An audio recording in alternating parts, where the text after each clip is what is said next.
पूर्णिया के सांसद पप्पू यादव ने अर्जुन भवन में प्रेस को संबोधित किया। प्रेस वार्ता के दौरान उन्होंने कहा कि स्मार्ट मीटर और विशेष जमीन सर्वे जी का जंजाल बना हुआ है। उन्होंने कहा कि महाराष्ट्र की सरकार ने निर्णय लिया कि स्मार्ट मीटर नहीं होगा तो बिहार में क्यों। यह स्मार्ट मीटर उद्योगपतियों को फ़ायदा पहुंचाने के लिए दिया जा रहा है। उन्होंने बिहार के ऊर्जा मंत्री से सवाल पूछा कि वन नेशन वन टैरिफ कहां चला गया। वहीं पप्पू यादव ने बिहार में चल रहे विशेष जमीन सर्वे पर बोलते हुए कहा कि इस सर्वे से किसी का भला होने वाला नहीं है। इसमें परिवार में ही विवाद उत्पन्न होने लगा है। पहले ही कोर्ट में लाखों मामले पेंडिंग है। जमीन सर्वेक्षण और भी विवाद को बढ़ाने का कारण बन रहा है। इसे तुरंत रोकने की ज़रूरत है। सबको बहुत बहुत धन्यवाद और नमस्कार। मेरे दो सवाल हैं इस बिहार के नेताओं से, मात्र दो सवाल।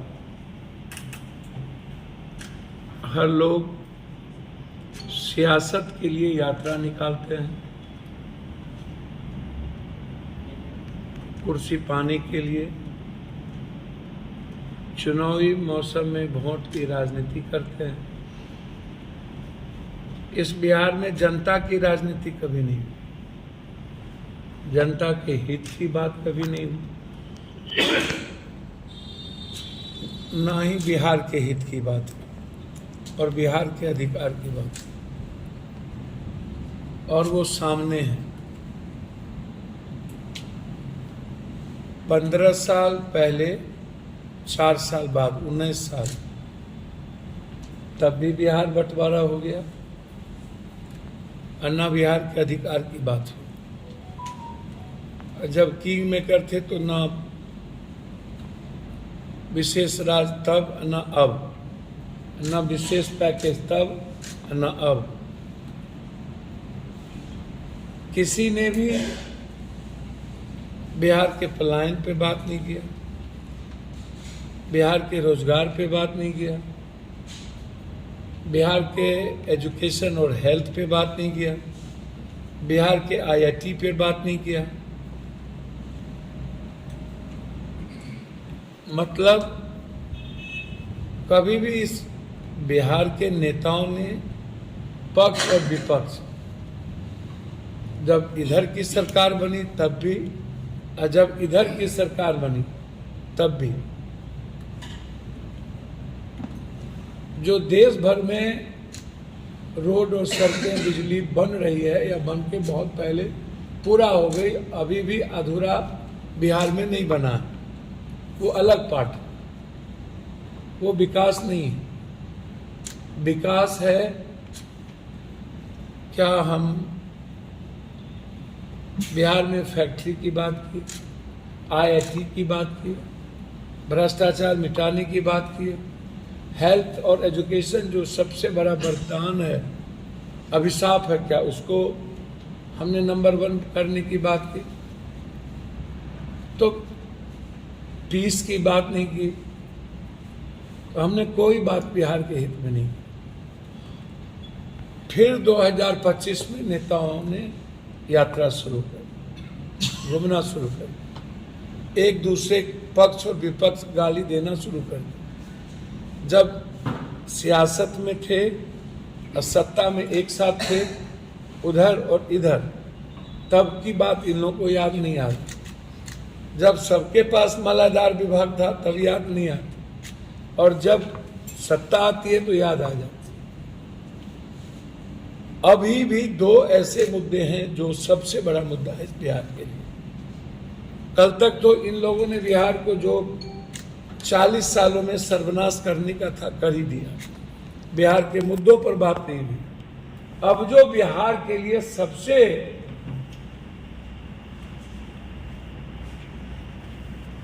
डर और भयादोहन का, खौफ का वातावरण बना हुआ है, वो पहला इशू है। आज गांव में सबसे ज्यादा डर है स्मार्ट मीटर,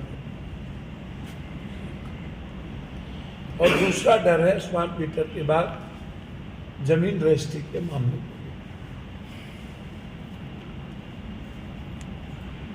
पहला मुद्दा स्मार्ट मीटर पर हम आना चाहेंगे। कि महाराष्ट्र आर्थिक इकाई का जोन है, राज्य, इकोनॉमिकल पूरी दुनिया की आर्थिक और अर्थव्यवस्था का वो एक रीढ़ है। और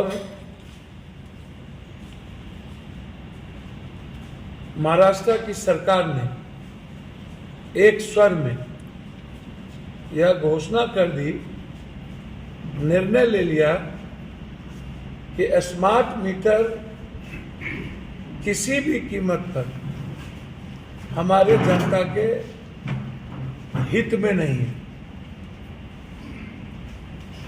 और हम स्मार्ट मीटर नहीं लगाएं। हिंदुस्तान में दो कानून कैसे हो? हिंदुस्तान एक संविधान, एक कानून, महाराष्ट्र में मुखेर कानून, आसाम में विरोध हुआ तो स्मार्ट मीटर लगना बंद हो गए। भारत के कई स्टेटों में स्मार्ट मीटर नहीं लगे।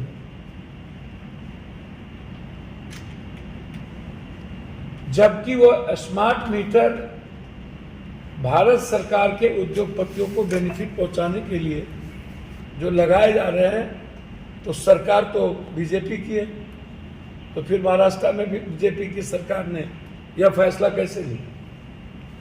और असम में विरोध के बाद बीजेपी की सरकार ने यह फैसला कैसे रोक दिया?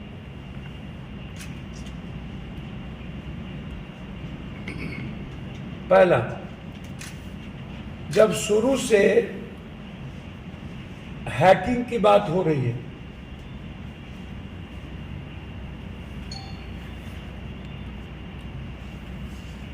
वोटिंग तरीके का, यह भी कंप्यूटराइज है या इसका मालिकियत भी कोई और होगा, मैं तय करूंगा बाजार से हम क्या वसूलना है। तो आप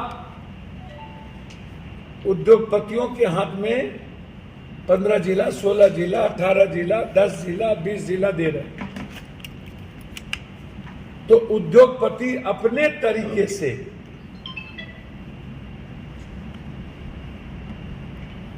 आने वाले समय में, जैसे जियो ने सपना दिखाया था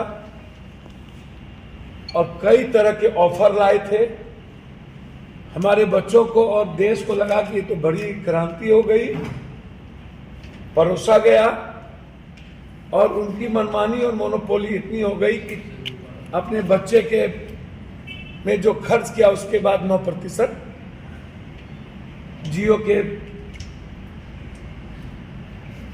दाता से वसूल लिया और आज जियो सब पर भारी पड़ गया। जियो की स्थिति इतनी बुरी हो गई है कि आम आदमी परेशान है। आप एयरपोर्ट से लेके सब कुछ आपने दे दिया प्राइवेट को, रेलवे प्राइवेट को देने जा रहे हैं, पूरा देश के हर व्यवस्था और संपत्ति पर अधिकार आप एजुकेशन पर प्राइवेट को देने जा रहे हैं, सारे देश में एजुकेशन सिस्टम पर आप बैठा रहे हैं किसी न किसी संस्था को, किसी न किसी एनजीओ को। अब आम आदमी की जिंदगी से जुड़ा सवाल जो बिजली है, और विजेंद्र यादव जी जो कहते हैं कि बिजली सस्ती, विजेंद्र जी वन नेशन वन नैरेटिव की बात रिपीट के बाद आप ही करते थे। मैं जानना चाहूंगा कि इस उद्योगपतियों के सबसे अधिक पैसा क्या बिहार के सेक्रेटरी और बिहार की सत्ता को ही मिली? पहला। दूसरा, तीसरा, कौन सा ऐसा लॉ है? पहले कहा गया कि जिनको लगाना है वो लगाएं और जिनको नहीं लगाना है उन पर प्रेशर ना दें। अब स्थिति यह है कि बिजली काट के पुलिस का डर और भय दिखाकर, भयादोहन करके मीटर जबरदस्ती आम आदमी के घर से निकालकर टारगेट दे दिया गया है हर जिले के एग्जीक्यूटिव, एसडीओ, इंजीनियर, एसी को और हर जिले के पदाधिकारी को कि आप साथ मिलकर के उद्योगपतियों की दलाली कीजिए और उद्योगपति के पक्ष में जाकर के स्मार्ट मीटर लगाइए। और इस प्रदेश में एक व्यक्ति भी बोलने वाला नहीं। मुझे आश्चर्य है, एक व्यक्ति, एक नेता और बोल रहे हैं 200 यूनिट बिजली। अरे भैया क्या हश्र हुआ अन्य जगहों का? आप जो राजनीति आप बात करिए ना स्मार्ट मीटर, आप ही की तो सरकार थी, तब भी तो ये निर्णय लिए थे।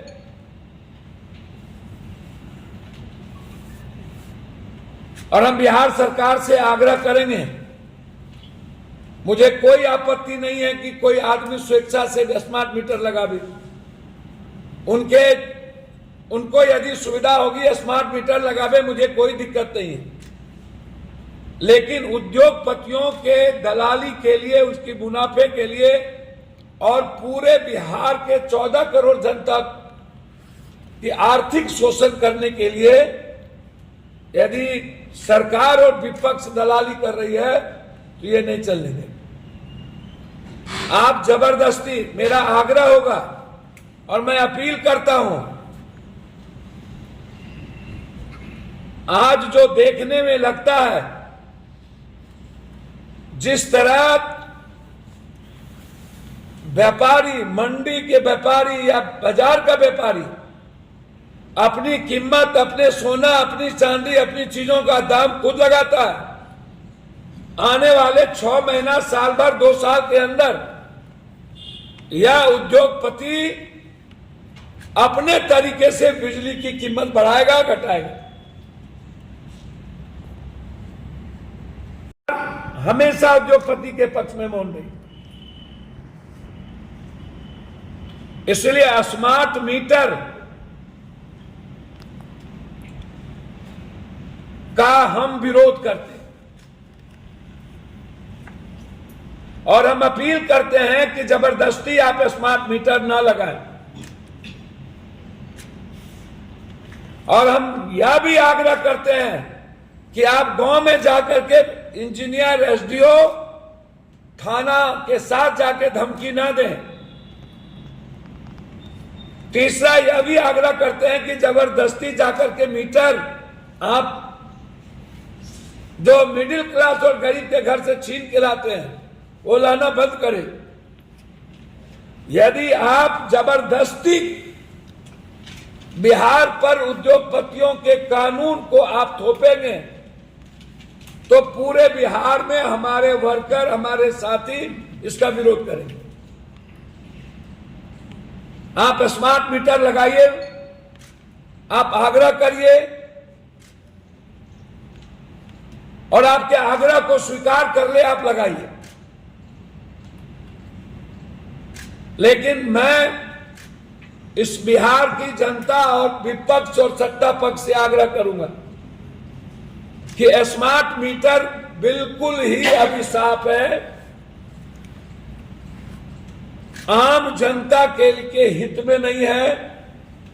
कल 1 लाख, 2 लाख, 1,70,000 का बिल आएगा, 50,000, 60,000, 2 दिन से 3 दिन, 1 सप्ताह के अंदर 1,000 से 2,000 का बिल आ जाएगा और कोई भी गरीब आदमी वो 2,000 रुपया नहीं चुका पाएगा और उन्हें अंधेरा में रहना पड़ेगा। इसलिए हम माननीय बिजली मंत्री, विपक्ष के नेताओं से आग्रह करेंगे कि स्मार्ट मीटर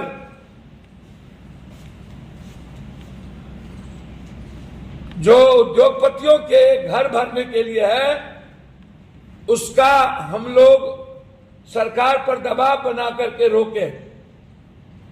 और जनता से आग्रह अपील करें सब लोग कि आपको स्वेच्छा से मन हो तो लगाइए, आप डरिए नहीं। और पदाधिकारी को कहिए मेरी जनता को डराए नहीं।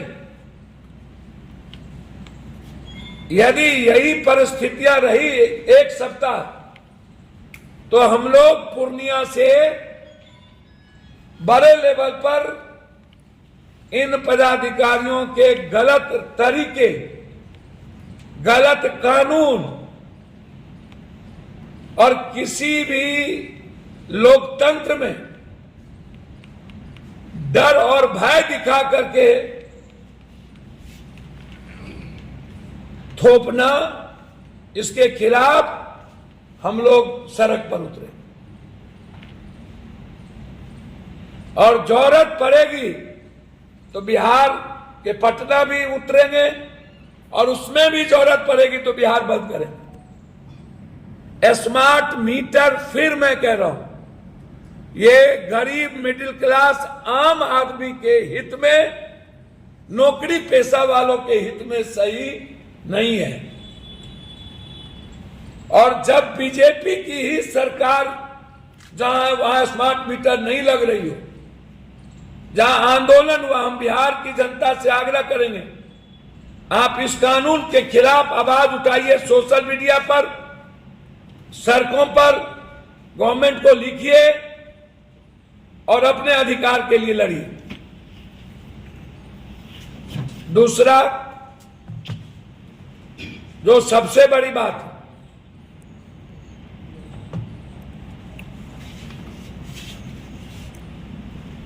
हमारे साथी मैं पहले ही टैरिफ की बात कर चुका हूं। यूनिट दर बिहार में अन्य राज्यों के अलावे सबसे अधिक है। मैंने वन नेशन वन टैरिफ की बात पहले ही कर चुका हूं और मैं पहले ही कह चुका हूं कि यूनिट दर ज्यादा होने के नाते सरकार सब्सिडी कहती है कि मैं दे रहा हूं, लेकिन वो सब्सिडी मेरे ही टैक्स के पैसे से वो दे रही, कोनो बाप के घर से नहीं दे रही। जनता के टैक्स का पैसा जो दूसरे डेवलपमेंट में लगता, वो यूनिट ज्यादा होने के कारण वो हमको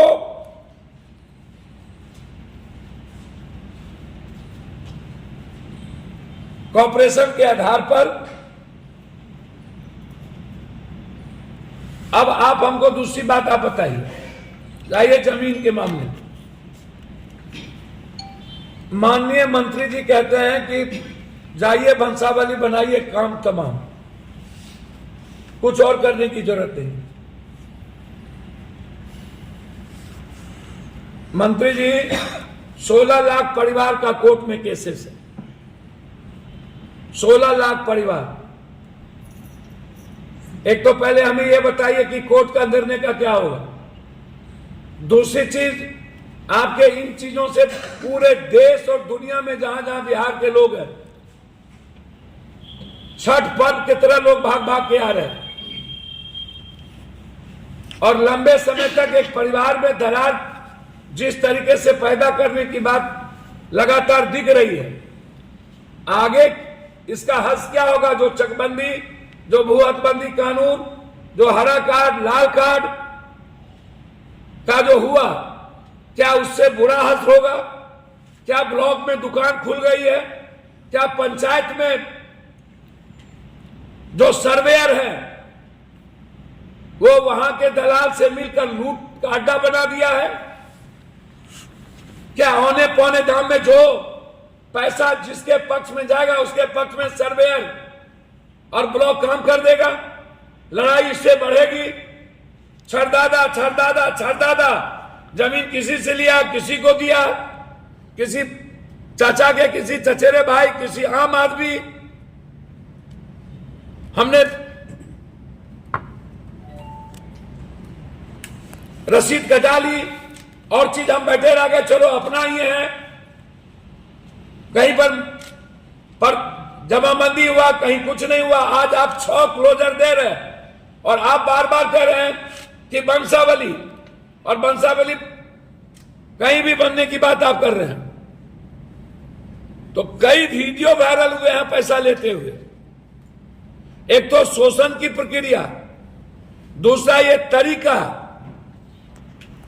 तीसरा एक व्यक्ति जमींदार या किसान के पास सभी तरह के कागजात नहीं है, या जमीन मेरा है जोत कोई या किसी और के पास है।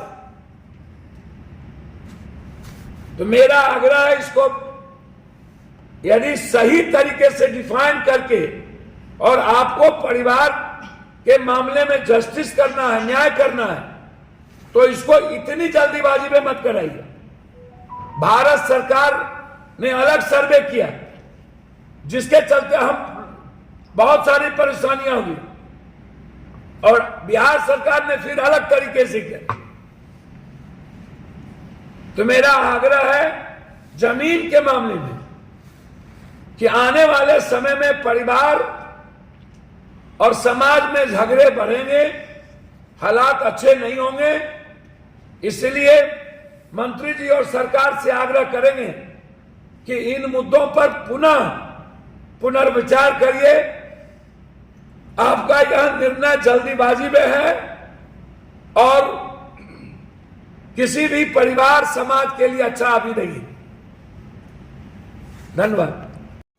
ऐसे ही खबरों के लिए करें से 24 लाइव को सब्सक्राइब, साथ ही साथ दिए गए बेल आइकन को भी दबाएं। Thank you.